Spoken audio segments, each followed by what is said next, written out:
Certa vez, Jesus, conversando com os discípulos, disse: Aquilo que é impossível para os homens não é impossível para Deus. Eu quero contar aqui rapidamente 4 histórias daquilo que é impossível. É impossível para os homens, mas não para Deus. A primeira delas, a história de um homem que tinha uma legião de demônios. Ele vivia nos sepulcros. Se ter um demônio, se uma pessoa já possesso de um demônio é horrível, imagine uma legião de demônios. E a vida desse homem era horrível, ele vivia no cemitério, se cortava, as pessoas tentavam prendê-lo com correntes, ele arrebentava as correntes, ninguém dava conta daquele homem naquela situação. Mas Jesus chegou na cidade e foi ao encontro dele, o libertou. E a cidade fica assustada porque encontra aquele homem sentado junto de Jesus Cristo em perfeito juízo, limpinho e com as suas roupas. A vida dele mudou para sempre, ele passa a ser um seguidor de Jesus Cristo. Outro caso que nós até cantamos aquela música que ficou famosa, Entra na Minha Casa, Entra na Minha Vida, a história de Zaqueu, né? Mas as pessoas não gostavam de Zaqueu porque Zaqueu era um cobrador de impostos que roubava. Ele cobrava mais do que devia e ele não era bem visto pela sociedade. Mas Zaqueu ouviu falar de Jesus Cristo e ele queria ver Jesus. Mas ele era de pequena estatura, ele não conseguia, então, na multidão, ver a Jesus Cristo. Ele pensou: eu vou subir numa árvore. E assim ele fez, onde Jesus iria passar.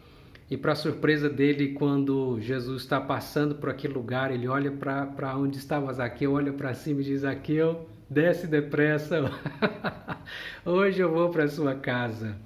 E as pessoas admiraram daquilo. Como assim? Jesus vai para a casa desse ladrão? Mas lá na casa de Zaqueu, a vida de Zaqueu foi transformada nessa conversa com Jesus. Ele diz para Jesus: Senhor, eu vou dar metade dos meus bens para os pobres, e se eu roubei alguém, eu vou restituir 4 vezes mais. E Jesus então responde: hoje houve salvação nesta casa. A vida de Zaqueu mudou. Aquilo que era impossível para os homens não é impossível para Deus.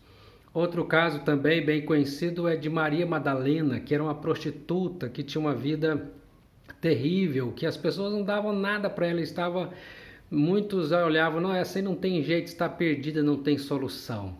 Mas não para Jesus. Jesus encontra com Maria Madalena, liberta, a salva, e ela passa a ser uma seguidora do Senhor Jesus Cristo.